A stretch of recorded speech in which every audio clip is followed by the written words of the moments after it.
Chapter है आपका धारिता। पहले तो इसको सुन लीजिए थोड़ा सा। देखिए कल कुछ थोड़ा बहुत बताया था आपको धारिता के बारे में, बताएगा कोई कुछ?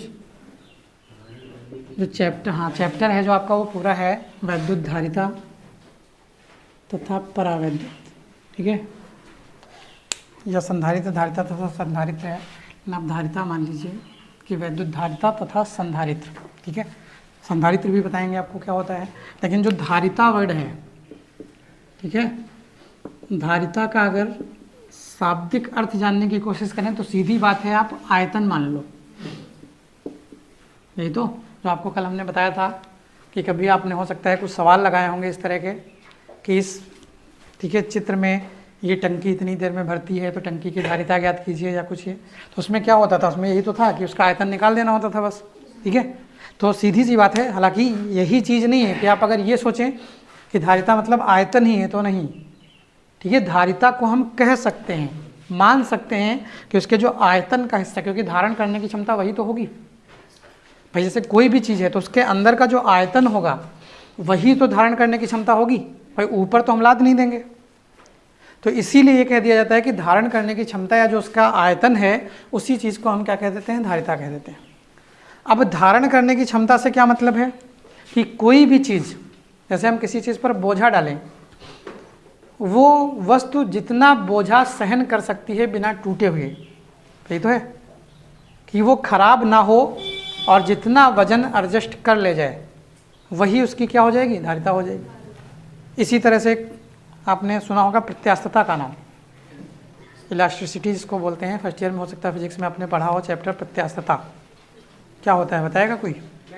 बिल्कुल बताइए, प्रत्यास्थता क्या होता है, कोई बताएगा? किस गुण को हम प्रत्यास्थता बोलते हैं?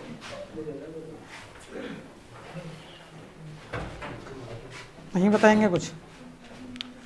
फर्स्ट ईयर का मामला आपका बड़ा ख़राब है।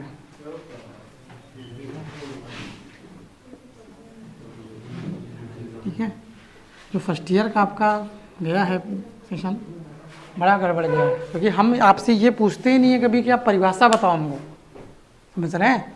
हम जो कहानी शुरुआत में पहले बताते हैं ये उम्मीद करते हैं आप कि इसके बारे में कुछ जानते हो, जो आपकी समझ है प्रत्यास्थता के बारे में, आप वो चीज़ शेयर करिए कि आखिर इससे समझते क्या हो। हम आपसे ये नहीं कहते हैं, कभी कहते सुना है कि आपने कुछ बताया और हम कहते हैं नहीं ये गलत है, ये हमको चाहिए था परिभाषा। हम परिभाषा आपसे पूछना नहीं चाहते, वो तो हमारा काम है आपको सिखाना, ठीक है, सारी चीज़ें। हम खाली आपसे ये जानने की कोशिश करते हैं कि आप इसके बारे में क्या समझ रखते हैं, कोई चीज़ रखते हैं कि नहीं रखते हैं, कुछ जानते हैं कि नहीं जानते हैं। जैसे आपसे पूछें आप दोस्ती से क्या समझते हो, तो हम परिभाषा नहीं पूछ रहे आपकी उससे, हम ये सिर्फ जानना चाह रहे हैं कि तुम क्या समझते हो कि जो तुम्हारा भला करे, सही हो, वो दोस्त है कि जो तुमको लात मार के भगा दे वो दोस्त है, कि आप समझते क्या हो दोस्ती से। तो वही चीज़ है हम पूछ रहे हैं कि प्रत्यास्थता जो चीज़ है, और ये फर्स्ट ईयर में पढ़ा तो सबने होगा, ऐसा कोई है जिसने पढ़ा ना हो? पढ़ा होगा ना? नहीं पढ़ा? चलो भाई 2-4 लोग होंगे नहीं पढ़ा। प्रत्यास्थता, जैसे अब कोई चीज़ बताया आपने, देखा होगा रबर होती है, रबर को खींचना शुरू करते हैं, अब पढ़ा है ना, ठीक है। अगर उसको छोड़ें तो आपको पता है वो वापस उसी अवस्था में आ जाती है। स्प्रिंग खींचिए और खींचने के बाद वो पुनः वापस उसी अवस्था में आ जाती है। इस गुण को हम क्या कहते हैं? प्रत्यास्थता कहते हैं। एक लिमिट ऑफ इलास्टिसिटी होती है या भंजक प्रतिबल बोलते हैं।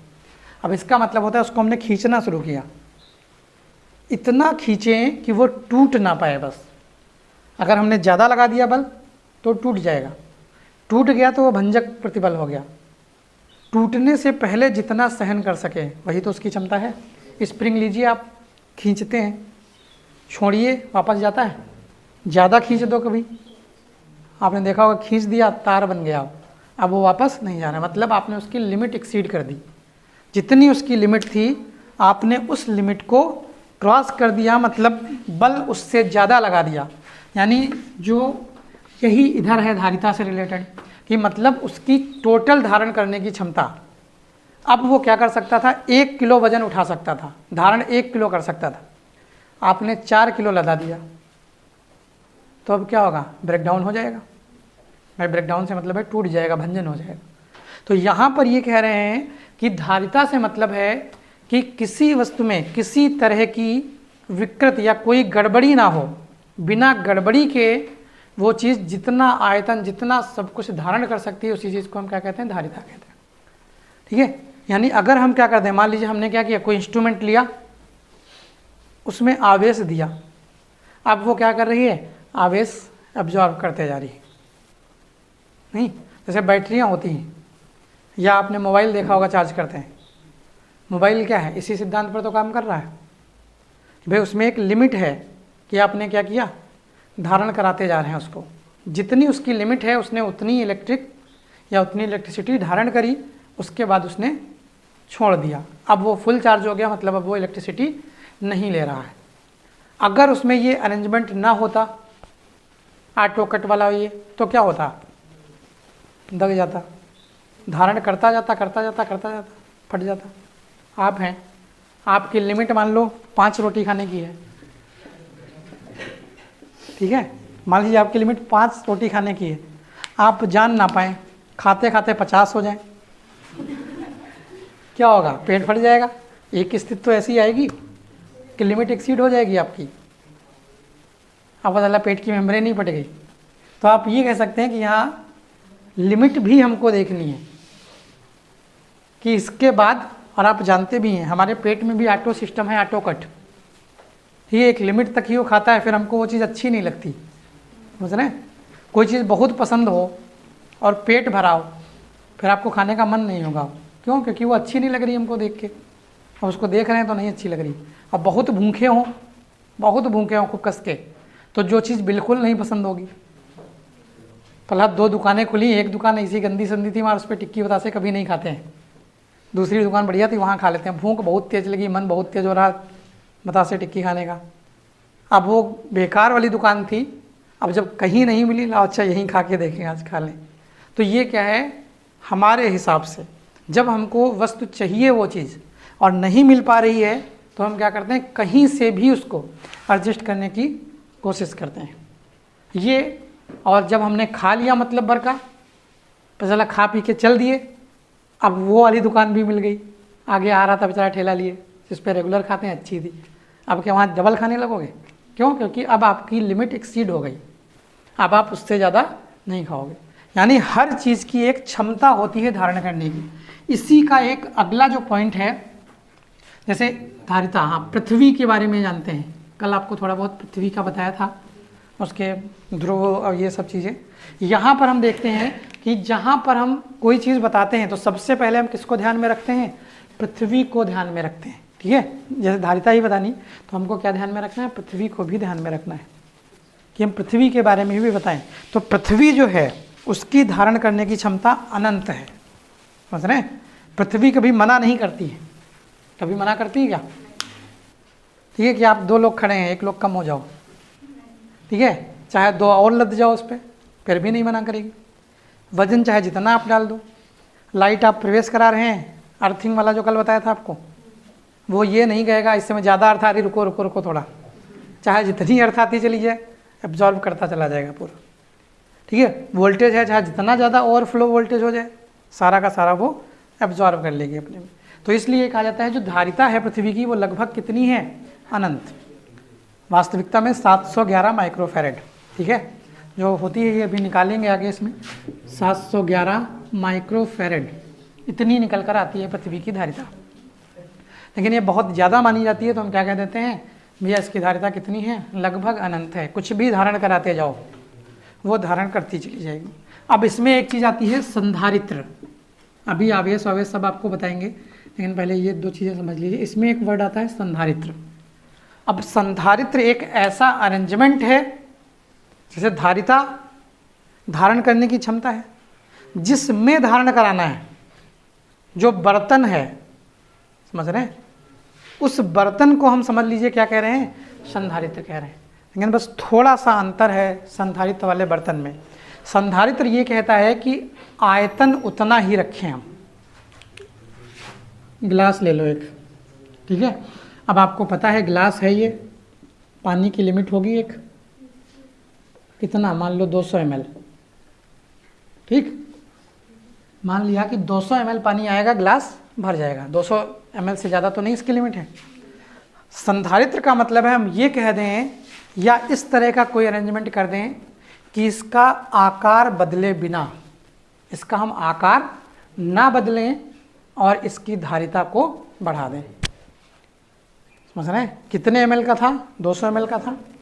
हम कह रहे हैं कि इसका आकार ना बदलें, इसको बड़ा ना करें, इसमें 500 ml पानी गिरा दें। क्या संभव हो पाएगा? नहीं हो पाएगा ना, लेकिन संधारित्र में होता है ये। तो आप एग्जाम्पल समझिए, उसको करते क्या हैं, एक अर्थ कर देते हैं, जितना एक्स्ट्रा आता है वो सब चलता चला जाता है। अब ऐसे समझिए, ग्लास लिया हमने, हाँ ग्लास लिया, नीचे कोई बर्तन रख दिया कि भैया बर्बाद ना हो, और नीचे इसमें छेद कर दिए। समझ रहा है? नीचे क्या कर दिए? छेद कर दिए। अब आप गिराते जाओ पानी, धारिता क्या हो गई? बढ़ गई। आकार तो नहीं बढ़ाया हमने। 200 ml क्या, 500 ml क्या, 10 लीटर गिरा दो, नहीं, तब भी वो क्या करेगा? एडजस्ट करता चला जाएगा, कभी ओवरफ्लो नहीं होगा। ये नहीं कहेगा भैया बस लिमिट एक्सीड हो गई। ठीक है, तो इसका मतलब है, ये समझ लीजिए कि संधारित्र इसी तरह का कोई संयोजन है। ये नहीं होता है कि छेद कर दिया उसमें, मतलब हमने आपको समझाने के लिए बता दिया कि भैया इसमें क्या है, जैसे छेद कर दो, 200 ml का था, अब इसमें 500 ml भी गिरा दोगे तब भी ये ना नहीं बोलेगा, ये नहीं कहेगा कि हम भर गए हैं, और 500 ml गिराओ तब भी आ जाएगा। ठीक, उसके लिए हम संधारित्र बनाते हैं तो क्या करते हैं, जितना प्लेट व्लेट जो कुछ भी है सब उसको अर्थ कर देते हैं। अर्थ का मतलब है पृथ्वी से जोड़ दिया। अब इसका जितना आवेश एक्सेस में होगा, जितना ज़्यादा आवेश आएगा इस पर, जितना फालतू आवेश आएगा वो कहाँ चला जाएगा? सट्ट से अर्थ में चला गया, पृथ्वी ने उसको अवशोषित कर लिया। फिर इस पर कितना आवेश है? 0। अब फिर तैयार है, भैया लाओ। पहला आपने फिर आवेश दिया, फिर उसने वही प्रोसेस कर दिया। ठीक है, जब वहाँ पे जब पहुँचेंगे तो ये और डिटेल से हो जाएंगे। अभी इनकी वही मूवी वाला हर ट्रेलर देख लीजिए कि ये जान लीजिए कि इसमें आखिर होता क्या है। जब वहाँ पर, अब ये मत सोचना कि अच्छा बस इतना है, यहीं से ख़त्म हो गया। आप संधारित्र इसमें हम लिखेंगे क्या जब आएगा, वो सब आपको बताया जाएगा, वहाँ भी समझाया जाएगा। लेकिन एक मोटा मोटा जो हिसाब है वो आप अंदाज़ा लगा लीजिए। यहाँ से जो ये शुरुआत में बताते हैं, इससे एक अंदाज़ा लगता है, आपकी एक ऐसी समझ डेवलप होती है कि जब आप लिख रहे होते हो, ठीक है, तो गड़बड़ी होने के चांस कम है, क्योंकि आपने एक बार सुना हुआ है चीज़ों को कि आखिर ये चीज़ क्या है।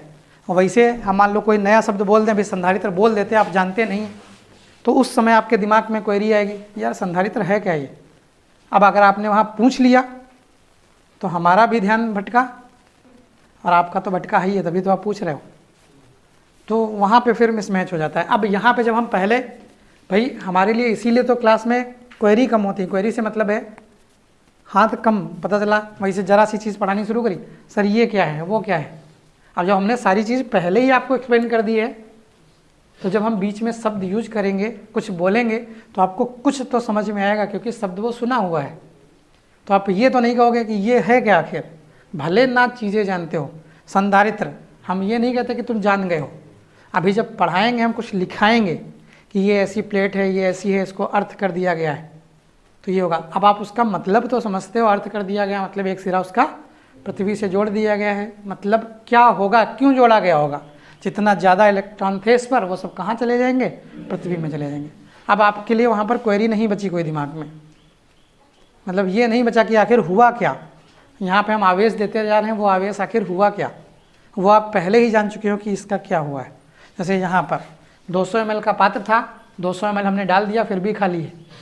अब आपके दिमाग में ये क्वेरी नहीं आखिर 200 ml गया कहाँ, जादू हो गया क्या, क्योंकि आपको उसके पीछे का लॉजिक पता है कि यहाँ पर क्या है, छिद्र हैं, 200 ml नीचे आ गया है, फिर आप 200 ml डालोगे वो भी नीचे आ जाएगा।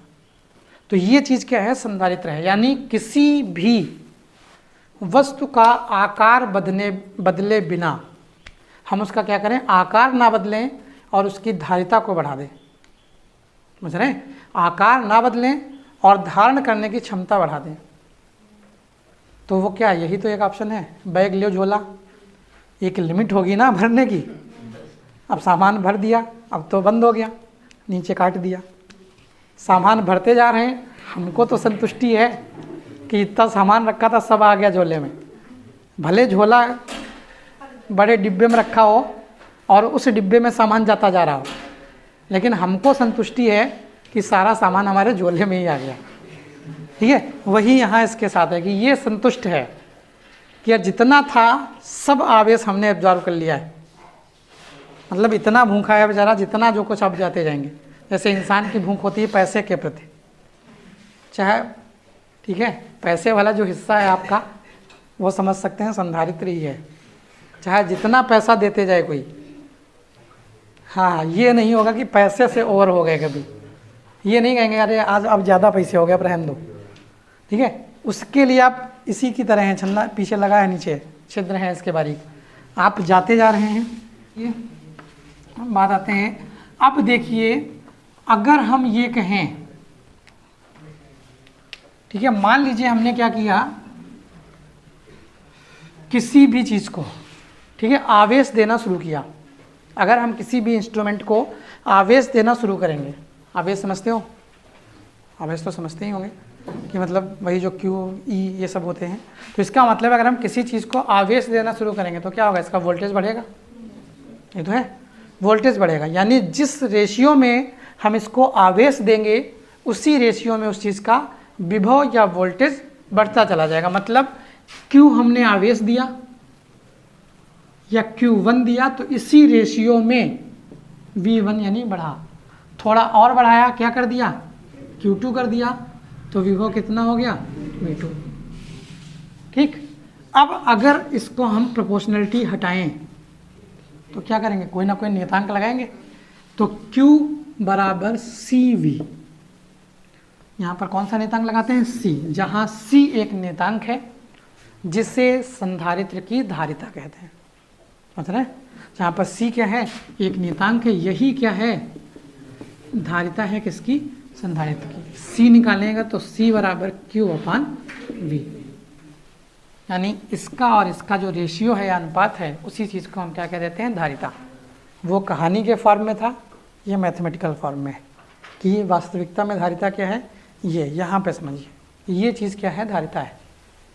ठीक है, वहाँ पे तो आपकी समझ डेवलप करनी थी कि आखिर धारिता है कौन सी चीज़, कि हम उसके बारे में जानते क्या हैं, भाई कौन सी चीज़ है, तब आपको ये बताया कि धारण करने की क्षमता है, कि हम उसमें कितना आवेश देते जा रहे हैं और वो अपने अंदर समेटता जा रहा है, वो चीज़ क्या है, धारिता है। लेकिन मैथमेटिकली ये कहा गया कि जब हम उसको आवेश देंगे तो वो क्यों करता है ये सब, क्यों, जब हम आवेश देते हैं तो उसी वे में क्या होता है, उसका वोल्टेज बढ़ता चला जाता है। और जब वोल्टेज बढ़ता चला जाएगा तो यहाँ जब हल करते हैं तो ये प्रोपोर्शनलिटी के रेशियो में बढ़ते हैं। प्रोपोर्शनलिटी हटाओगे, एक नियतांक लगाओगे, उस नियतांक को ही हम क्या कहते हैं, C यानी संधारित्र की धारिता कहते हैं। ठीक है, अब उसके बाद क्या है, इनके हमको मान निकालने होते हैं, कहाँ पर क्या है क्या नहीं। ठीक है, तो ये चीज़ें हैं। अब जरा इसको हम हल करने की कोशिश करते हैं। जो अरे शांत हो जाओ भाई। अब हमने देखा कि जो हम सिद्धांत, ये चीज़ जो फार्मूला निकाल कर लाए हैं, इसको जरा हम हल करने की कोशिश कर रहे हैं। हल करने की कोशिश से मतलब है कि इसको हम देखें किस निष्कर्ष पर हम पहुंच रहे हैं। मान लीजिए हमने ये मान लिया कि कोई आपका एक ये वृत्त है, अब ये वृत्त है आपका, अब यहाँ पे क्या है, इसकी त्रिज्या मान लीजिए कितनी, R या A या कुछ भी मान लो। ठीक है, अब इसकी कुछ ना कुछ तो धारिता होगी, धारिता का मतलब है कुछ धारण करने की क्षमता होगी कुछ। ठीक है, क्या होगी, कैसे होगी, वो चीज़ हमको निकालनी है। तो हमको ये नहीं पता, हमने मान लिया इसकी त्रिज्या A है या R है, कुछ भी मान लो आप, चॉइस आपकी है। ठीक है, अब ये नहीं है कि पता चला यहाँ हम R बनवा दें, किताब खोलो अच्छा A थी, गड़बड़ है। इसीलिए आपको यहाँ पे हम पहले बता देते हैं ये आपके लिए है। ठीक है, आप स्वतंत्र हैं इसके लिए, चाहे जो कुछ भी मानो। R हम इसलिए मानते हैं क्योंकि हर जगह आपने R मान के रखा है, अभी जितने प्रूफ किए हैं वो सब R मान के रखे हैं। यहाँ पर स्पेशली आपको A ज़बरदस्ती मनवा दें, A मानो, फिर आप सोचोगे कुछ तो गड़बड़ होएगा, क्योंकि अगर हम आपसे कोई कहेंगे ये चीज़ अच्छी है ये कर लो, तो दिमाग में ये चीज़ आती है ना, खुराफात है, अत्ता का है फोर्स कर रहे हैं, कुछ तो होएगा। अभी हम आपसे ये कह दें कि नहीं यहाँ नहीं वहीं पढ़ो जाके, कहीं हम आपको सजेस्ट कर दें कि भैया यहाँ पढ़ो जाके, अब आपके दिमाग में कुछ आएगा, अच्छा ये कभी नहीं कहते थे, इतना काहे कह रहे हैं, हमको लग रहा सेटिंग कर लिए। ये लोग अगर 250 रुपये 300 350 फीस लेंगे तो 50 रुपये इनके ये उनके ये। अगर हम अभी ज़बरदस्ती आपसे कह देंगे ए मान लो, तो आपको लगे अच्छा प्रूफ नहीं कर पा रहे होंगे, तो इसीलिए वैसे आर मनवाते थे रोज, आज ये ए मनवा रहे। तो ये तो खाली शब्दावली है, आप जो मर्जी है, आपको इतनी सुविधाएं देते हैं मानने की कि आप कहीं कुछ भी मानो, अपनी मर्जी से हल करो, बस क्या है सॉल्यूशन निकल कर आना चाहिए। आप बाउंड नहीं हो, यहाँ पर कहीं बंधो नहीं किसी चीज़ में कि नहीं हमको ये रटना है, ये याद करना है, जो मर्जी आए। एक्स मन कर रहा हो एक्स मान लो, एक्स के पद में आ जाएगा, बस ये पता रहे कि हाँ एक्स इसकी त्रिज्या हमने मानी है। अब यहाँ पे देख लीजिए ये चीज़ है। अब अगर हम c बराबर निकालने की कोशिश करते हैं तो फार्मूला क्या है, q, ठीक है, अपान v है, इसका विभव कोई बताएगा, फार्मूला विभव का, हाँ बोलिए, q अपान, हाँ अगर त्रिज्या हमने r मानी है तो q अपान r, अगर त्रिज्या a मानी है तो q अपान, ठीक है, कोई डाउट तो नहीं। अब क्या करें हम यहाँ पर रखें जरा, ठीक, q अपान a, ये काट दिया, ठीक है, कट गया, ये पूरा कहाँ जाएगा ऊपर, तो c बराबर 4 पाई एप्सिलॉन नॉट a, यही धारिता का सूत्र है, समझ रहे हैं। ये धारिता का सूत्र निकल कर आता है, किसी भी चीज़ की धारिता हमको निकालनी है तो आपका ये क्या निकल कर आता है, सूत्र। अब बात आती है कि पृथ्वी की धारिता निकालिए, समझ रहे हैं। ये मान लीजिए क्वेश्चन पूछा जाता है कि पृथ्वी की धारिता क्या होती है, ठीक है, तो हम लगभग, बहुत लोग अनंत बोल देते हैं, लेकिन ज़्यादा होती थोड़ी सी, वो कितनी होती है, लगभग 711 माइक्रोफेराड। अभी हल करते हैं इसको हम, ठीक है। तो यहाँ से देखा गया फार्मूला सी का कितना, 4 पाई एप्सिलॉन नॉट ए, ठीक। अब हम पृथ्वी की जो त्रिज्या होती है वो मानी जाती है 6400 किलोमीटर, ठीक है, जो पृथ्वी की त्रिज्या मानी जाती है वो क्या है, 6400 किलोमीटर। इसको जब हम मीटर में चेंज करेंगे तो 1 किलोमीटर में कितने मीटर, 1000 ना, 1000 का मतलब कितने जीरो, 3 जीरो, ये तो हो गया, ये मीटर हो गया आपका। अब इसको अगर हम देखें 1 2 3 4 5 6, 6.4 इंटू 10⁶ लिख सकते हैं, यानी त्रिज्या ये आ गई आपकी। अब मान रख दो केवल, c बराबर 4 पाई एप्सिलॉन नॉट a। अब समस्या ये आई कि इसका मान बताइए क्या होता है, 9 गुणे, देखिए इसका मान होता है, अब बता रहे हैं, इसका मान होता है 9 गुणे 10⁹ तो जब उल्टा करोगे -9, बस नहीं, 1/9 इंटू 10⁹, इसको ऊपर ले जाओगे तो 1/9 इंटू 10⁻⁹, ये तो जाएगा, 9 भी तो नीचे आएगा, नहीं आएगा। ये भी चीज़ें ध्यान रखनी, बताला खाली वो कर दिया तब भी पूरी मेहनत पे पानी फिर गया, गड़बड़ हो गया। तो 1/9 भी तो आएगा, पूरा भाग करोगे ना तो ये निकल कर आएगा। अब इसका मान रखो जरा, तो यहाँ पर रख दें 1/9 इंटू 10⁻⁹ इंटू 6400, 6.4 इंटू 10⁶, सॉल्व कर दीजिए, 6.4, ये तो अपान 9 इंटू 10⁻⁻3 हो गया।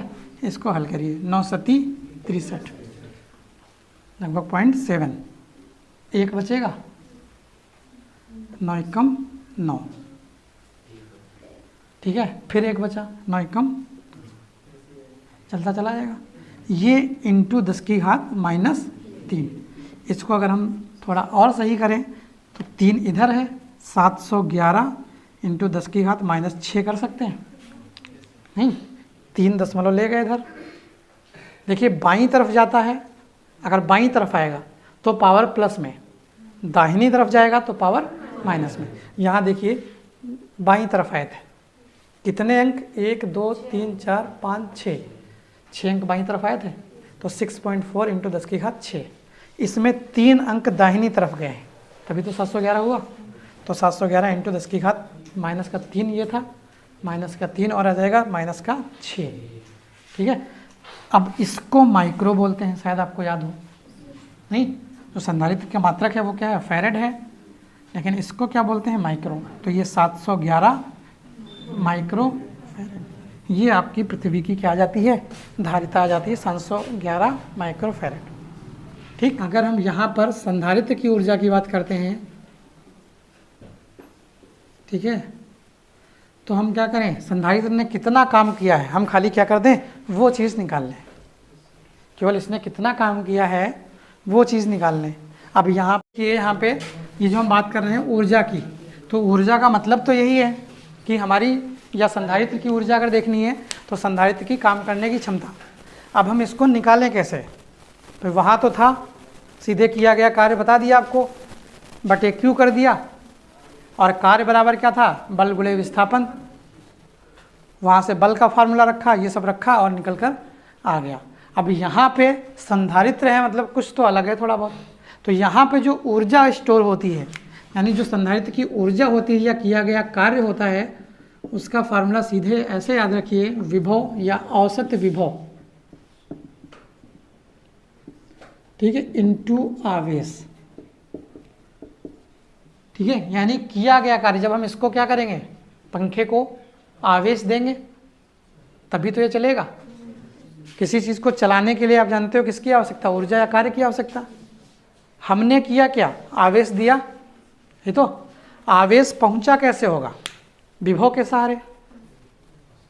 आवेश को ले कौन जाएगा, विभव ही तो।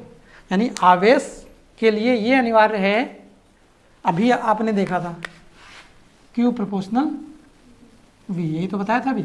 इसका मतलब है अगर इस पर हम आवेश बढ़ा रहे हैं तो इसका मतलब है अप्रत्यक्ष रूप से हम इसको क्या दे रहे हैं, विभव ही तो दे रहे हैं। विभव का मतलब वही वोल्टेज जिसको आप बोलते हैं। अगर वोल्टेज कभी कम आ रहा हो, क्या चलेगा पंखा, नहीं चलेगा ना। तो वोल्टेज के ही समानुपाती है। मान लीजिए इसको इतना आवेश चाहिए, इतने आवेश पर ये चलेगा, तो इतना विभव होना चाहिए। ठीक है, यहाँ नहीं चल रहे हैं, इतना विभव होना चाहिए कि वो इस पंखे को जितनी एनर्जी चाहिए उतनी एनर्जी दे सके। तो यहाँ पर जो फार्मूला देखा गया वो ऊर्जा का औसत विभव इनटू आवेश। औसत विभव का मतलब क्या होता है, औसत का मतलब दो चीज़ें हैं तो दोनों को जोड़िए बटे 2। अगर दो चीज़ें हैं तो 2, 3 का औसत निकालना है तो तीनों चीज़ों को जोड़ो बटे 3। 10 का औसत निकालना है, ठीक है। हाँ, मान लीजिए आपने 10 लोग हैं, आप कोई 80 नंबर पाया है 100 में, कोई 70 पाया है, कोई 95 पाया है, कोई 98 पाया। अगर हम औसत निकालना हो तो क्या करें, 10 लोगों के नंबर जोड़ें, 10 से भाग कर दें, ये तो एक औसत निकल आएगा कि एवरेज क्या मिले हैं। ऊर्जा का मतलब क्या करना है, औसत विभव निकालना है और इनटू आवेश। यहाँ से अगर हम करेंगे तो हमको क्या मिलेगा, टोटल मिलेगा। अब हम जैसे ये है, अब मान लो अभी इसमें विभव कितना होगा, कितना, 0। बोलिए भाई, क्लियर बोलिए, 0 ना। शुरुआती विभव 0। इसको हमने आवेशित करना शुरू किया। आवेशित करने से मतलब है बैटरा वाटर ला के शुरू करना शुरू किया, तो इसका विभव बढ़ना शुरू हो गया। कितने तक, मान लो V तक पहुंच गया, तो अंतिम विभव कितना, V। औसत निकालें अगर 0 + V/, हाँ, मतलब कितना, V/2। औसत विभव कितना आ गया, V/2। आवेश कितना, Q। तो ऊर्जा कितनी आ गई, ½ QV। यही तो आएगी। अब देखिए ऊर्जा के 3-4 फार्मूले हैं। Q बराबर क्या होता है, अभी बताया था हमने, C × V। अभी तो निकाला था, ठीक है। लेकिन परेशान नहीं हुई है, सोच रहे हो अच्छा याद नहीं, कोई बात नहीं, ये तो अभी हमने ट्रेलर सुनाया है। जब आप कहानी सुनोगे पूरी तब आपको पता चल जाएगा। Q बराबर कितना है, CV। Q का मान यहाँ उठा के रख दो, तो U बराबर ½ CV × V। U बराबर ½ CV²। ये C और V में रिलेशन हुआ ऊर्जा के प्रति, Q और V में हुआ। अब हम V को गायब करें, Q और C में निकाल लें, यही तो है। तो V की जगह पे क्या रख दें, यहाँ पे देखिए V बराबर Q/C रखो जरा।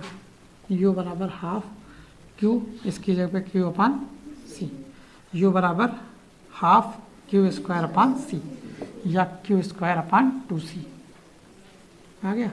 ये आपके ऊर्जा के फार्मूले हैं, बहुत इंपॉर्टेंट है, 101% फिक्स है।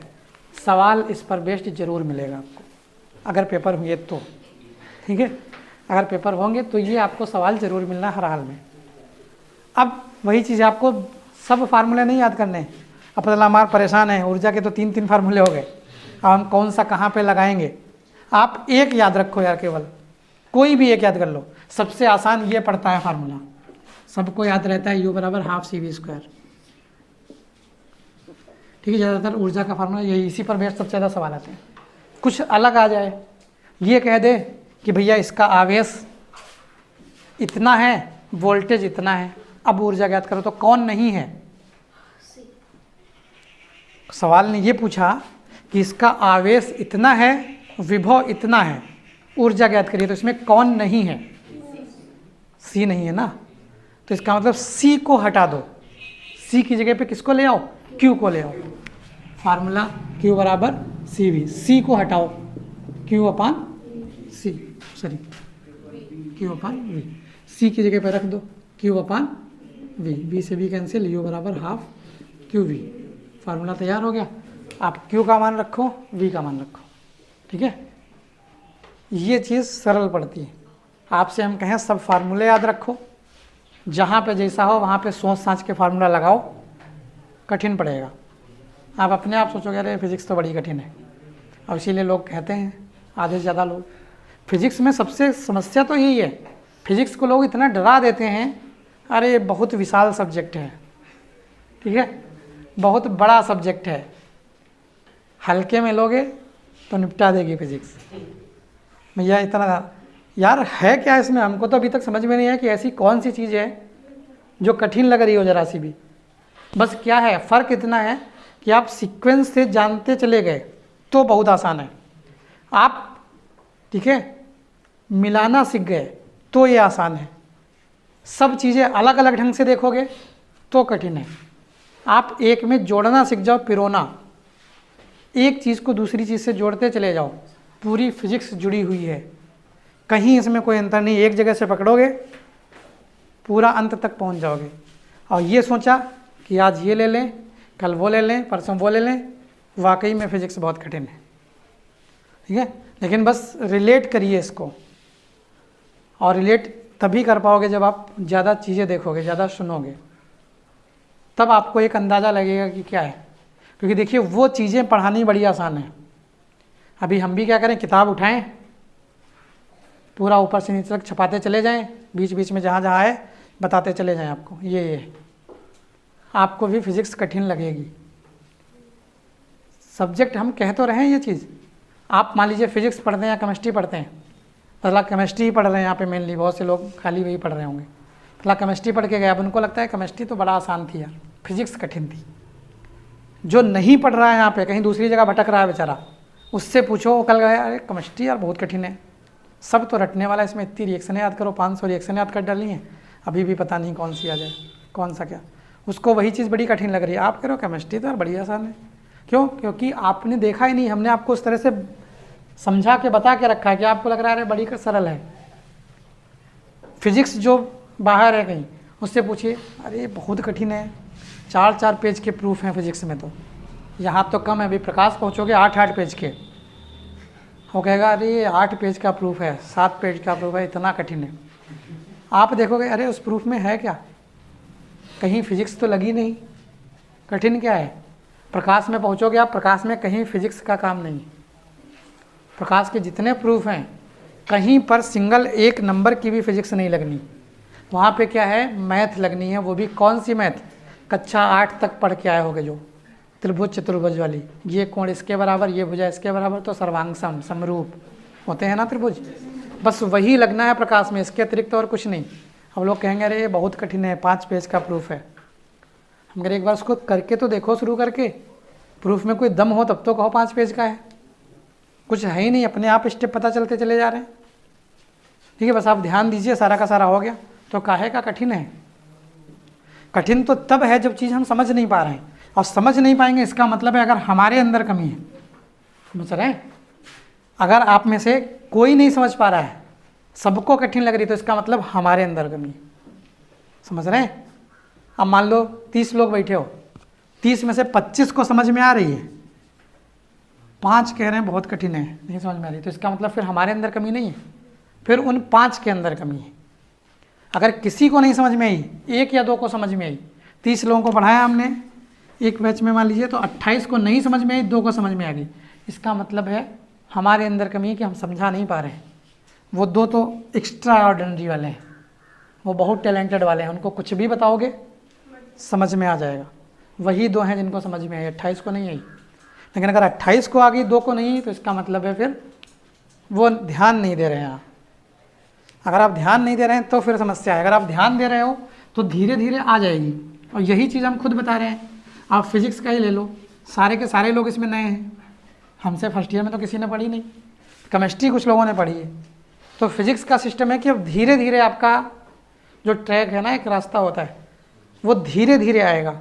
पढ़ी क्या, हम फर्स्ट ईयर पढ़ाते ही नहीं पहली चीज़ फिजिक्स, ठीक है। इंटर में अब ये होता है कि नुकसान हो रहा होता बच्चों का, अब बेचारे भटक रहे हैं इधर उधर, ये गड़बड़ है, तो इंटर हम इसीलिए पढ़ा देते हैं। फर्स्ट ईयर इसीलिए नहीं पढ़ाते, फर्स्ट ईयर में क्या है, पास हो ही जाओगे किसी तरह से।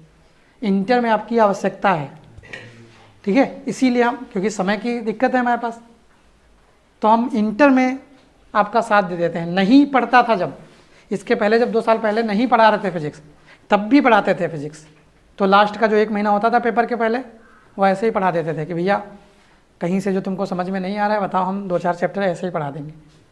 तब ये हाल होता था कि बता हैं 1-2 टीचर, नाम नहीं लेंगे हम किसी का, अब बता सब पढ़ाए गए, वो 5 चैप्टर बचे, अरे यार पंकज जरा पढ़ा देना 5 चैप्टर फिजिक्स के, हमारे 5 बच रहे हैं, ठीक है। तो अब कहने का मतलब क्या है, ये वही चीज़ है। लेकिन जब देख रहे हैं हम कि यार कुछ बच्चे परेशान हैं, हमारा नहीं हो रहा है, जुड़े हैं, तो उनके लिए इंटर पढ़ा देते हैं कि भाई हाँ चलो ठीक है, आपको कठिन ना लगे। तो इसमें है थोड़ा सा समय लगेगा। थोड़ा सा समय का मतलब है रास्ते पे आते आते ढर्रे पे, जो नहीं एग्जाम्पल आपको बहुत बार बताया है, 500-1000 फीस वाला, ठीक है। पहले यहाँ पर ला तो हम पाएँ अपने ट्रैक पर, जब हम ला पाएंगे अपने ट्रैक पर, फिर आपको समस्या नहीं होनी। समस्या तब तक है जब तक आपके दिमाग में दूसरी जगहों की फिजिक्स भरी है, ठीक है। जब तक आपके दिमाग में ये भरा है कि फिजिक्स बहुत बड़ा सब्जेक्ट है, फिजिक्स बहुत कठिन है, फिजिक्स ऐसी है, फिजिक्स वैसी है, तब तक समस्या है। जिस दिन आप हमारी नज़र से देखने लगे कि अरे क्या है, देखिए सब सोच का असर होता है। जैसे अभी पूछा था कॉन्फिडेंस, मैं जा रहा है, चलिए हम थोड़ा देर बता दें। कॉन्फिडेंस है क्या, कॉन्फिडेंस कोई चीज़ नहीं है, कॉन्फिडेंस कहीं मिलता नहीं है दुकान पे खरीदे से। कॉन्फिडेंस एक ऐसी चीज़ है कि जैसे मान लीजिए हम हैं, हमने किसी काम को करना शुरू किया, समझ रहे हैं, उस काम के बारे में 2 घंटा मान लीजिए हमने वो काम किया, अब हम पहुँचे, आता जाता हमको कुछ नहीं है, लेकिन एक कॉन्फिडेंस लेवल हाई है। अच्छा 2 घंटे पढ़ के आए, आओ पूछ लो, ठीक है, एक कॉन्फिडेंस बढ़ा, ठीक है। अब क्या है, उस चीज़ में आपको मज़ा आएगा। 2 घंटे आप पढ़ के गए हो, एक चैप्टर, ई चैप्टर्स पूछ लो कभी, भले कुछ ना आता हो, जान कुछ ना पाए हो, लेकिन 2 घंटे पढ़ के गए हैं उस चैप्टर को, अब एक कॉन्फिडेंस बढ़ा हुआ है कि ये, अब ये है, किसी ने पूछा उसको गलत भी बना दिया, लेकिन फुल कॉन्फिडेंस से बताया, अब वो समझ रहे अच्छा हम ही गलत थे क्या, ये तो ऐसे बोल रहा है, ऐसे लग रहा है सब सही ही होगा, ठीक है। अब वो उसको कंफ्यूज कर दिया, मतलब बहुत नॉलेज नहीं था, ऐसे पूछ लिया वो, अब वो कंफ्यूज है, अच्छा यार हमको ही गलत पता था, अब ये नहीं पता है तुम ही गलत बता रहे हो। ये कॉन्फिडेंस है, समझ रहे हैं कि ये जब चीज़ें आप पढ़ते हैं तो कॉन्फिडेंस अपने आप जनरेट होता है। जब आपको चीज़ें नहीं पता होती, आप पहुंच जाते हो कहीं पे, तो आपका कॉन्फिडेंस अपने आप लो होता है। कहीं किसी जानी पहचानी जगह पे पहुंचो नहीं, तो आपको लगता है बढ़िया जगह है, कॉन्फिडेंस वाली है। कहीं आप ऐसी जगह पहुंच जाओ जहाँ कुछ हो ही ना, किसी तरफ से कोई ऊ कर दिए, कहाँ है भूत उतरे क्या, अब मार कंफ्यूज है। तो ये क्या है, ये लेवल कॉन्फिडेंस है। आप हैं अपने घर में हैं, ठीक है, एक्सपीरियंस, कॉन्फिडेंस, ये सब चीज़ें बहुत मायने रखती हैं। आप अपने घर में हो, जैसे यहाँ हो, अभी हम रात में मान लो पढ़ा रहे हूँ, मान लीजिए 11 बज गया, हम यहाँ पे पढ़ा रहे हैं, एकदम से लाइट चली जाए, रोज़ आ रहे हैं ना, बिना टकराए हम निकल जाएंगे बाहर, निकल जाएंगे नहीं निकल जाएंगे। आपने देखा होगा कभी घर में लाइट चली जाती है, आँख बंद करे, माचिस मिल गई, अच्छा होता है नहीं होता है, क्यों, क्योंकि वहाँ हम रोज़ के हैं। अभी यहाँ पे लाइट चली जाए किसी से बाहर से लेके आओ, कह दो भैया अंदर तक चले जाओ। अब उसको क्या पता कहाँ सीट पड़ी है, कहाँ क्या पता, बार बार लड़ेगा, 10 बार लड़के यहाँ पर पहुँचेगा नहीं। तो ये एक एक्सपीरियंस है। जब एक्सपीरियंस होता है किसी चीज़ का तो कॉन्फिडेंस अपने आप बढ़ता है। और एक्सपीरियंस कोई लेकर नहीं आता है। एक्सपीरियंस अगर आप जानने की कोशिश करोगे, सीखने की कोशिश करोगे, नहीं कहते नहीं है कि असफलता और सफलता इनसे डरना नहीं चाहिए। अगर आप सफल हुए तो आपको मुकाम मिलेगा, असफल हुए ठीक है तो कुछ ना कुछ तो सीखने को मिलेगा कि आखिर कारण क्या है। तो यही चीज़ है कि आप कॉन्फिडेंस लेवल ये चीज़ है जो गलत को सही साबित कर देता है। समझ रहे हैं भाई? आपने देखा होगा एक सच पकड़ने झूठ पकड़ने वाली मशीन होती है, नाम सुना है कभी? एक मतलब आप अगर झूठ बोल रहे हैं तो एक मशीन लगाई जाती है और पता किया जाता है कि आप झूठ बोल रहे हैं कि सत्य बोल रहे हैं, ठीक है। तो वो मशीन कुछ ऐसा नहीं है कि आप जो बोल रहे हैं वो जान जाएगी, वो आपकी हार्ट बीट को नापती है। जब आप हाँ जरा सा कोई झूठ बोलोगे तो आपका शरीर इस तरह का बना हुआ है कि आपकी हार्ट बीट गड़बड़ाएगी। बहुत से ऐसे लोग हुए हैं जिन्होंने उस मशीन को भी चकमा दे दिया, ठीक है। इतनी सफाई से झूठ बोल दिया, इतने कॉन्फिडेंस है कि मशीन कह रही है हाँ सत्य है, यही सत्य है, ये जो कह रहे हैं इन्होंने आंखों से देखा है अपनी, ये सत्य नहीं ये झूठ है। क्योंकि इनको डर लग रहा है, सत्य कह रहे हैं लेकिन फिर भी डर लग रहा है, ऐसा ना हो कि कुछ गड़बड़ हो जाए, झूठे साबित हो गए। जिसने फुल कॉन्फिडेंस से बोला, एक ऐसी हॉलीवुड की मूवी हमने कोई देखी थी, मैं नाम नहीं याद आ रहा है, उसमें यही है कि जो मशीन से चेक करते हैं तब भी वो सत्य पाई जाती है। क्यों? क्योंकि उसको इतना प्रैक्टिस थी, इतना कॉन्फिडेंस था, उसकी हार्ट बीट में कोई परिवर्तन हुआ ही नहीं मशीन की। और मशीन क्या करती है? बस हार्ट बीट चेक करती है आपकी। जब आप झूठ बोलोगे तो आपके अंदर से निकलेगा कि ये झूठ है, गड़बड़ाएगी, मिसमैच होगा हार्ट बीट में, वो देखा बस उसी से वो पकड़ लेती है कि आप झूठ बोल रहे हो। तो ये यही चीज़ कॉन्फिडेंस है। कॉन्फिडेंस के साथ आप झूठ बोलो, सामने वाला क्या मशीन तक कंफ्यूज हो सकती है, ठीक है कि भैया मशीन तक।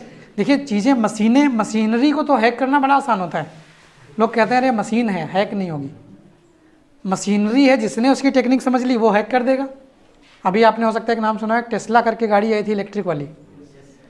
अब उसके जो मैन्युफैक्चरर हैं उन्होंने ये दावा किया था कि ये फुल्ली ऑटोमेटिक है, इसमें ड्राइवर की ज़रूरत नहीं है और ये ऐसी है इसको कोई हैक नहीं कर सकता। अब कह रहे हैं उसको चांद ने हैक कर दिया। हम कह रहे हैं चांद कैसे हैक कर देगा? समस्या यह है वो जा रही थी तो ऐसे रास्ते पे थी कि चांद सामने पड़ रहा था उसको।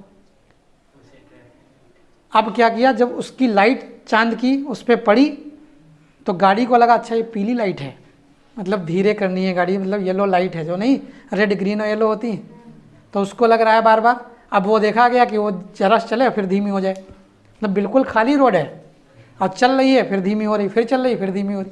उसको लग रहा है जब फोकस पड़ता था एकदम से तो उसका लगता है आगे पीली लाइट है, मतलब कह रही रुको। अब ऑटोमेटिक चीज़ है, उसके पास दिमाग तो इतना है नहीं कि अच्छा चांद है यार रहने दो, चले रहो चले रहो।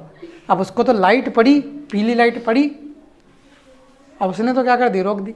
तो मशीनें हैं, कोई भी मशीन है हैक करी जा सकती है आराम से, ठीक है। मशीनें हैं, गलतियां होती हैं मशीनों से, इंसानों से होती हैं, बस मशीनों में फ़र्क ये होता है इमोशंस नहीं होते, इसलिए वो आपके बहकावे में नहीं आती, समझ रहे? अगर मशीनों में इमोशंस होते तो वो भी आपके बहकावे में आ जाती, ठीक है। जैसे हम ही हैं, आप अभी रोग आ दो हमारे सामने कि हमारे पास ये समस्या है वो है, हम मान लेंगे कि चलो हाँ भैया ये समस्या है, चलो भाई छोड़ दिया आपको किसी काम की। हम मशीन है उसके अंदर यही है, बस इमोशंस नहीं होते।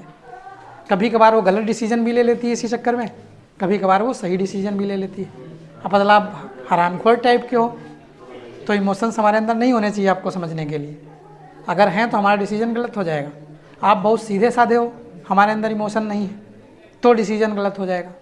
तो जब इमोशन होंगे तभी डिसीजन सही हो पाएगा, ठीक है। तो ये चीज़ें हैं, मतलब यहाँ पे तो ऐसी कोई टेक्नोलॉजी नहीं है जिसको हैक ना किया जा सके। चलिए अब ये लगभग चैप्टर का जो थ्योरी का हिस्सा था वो सब हो गया है। अब कल से आपका इसका वो शुरू कर देंगे।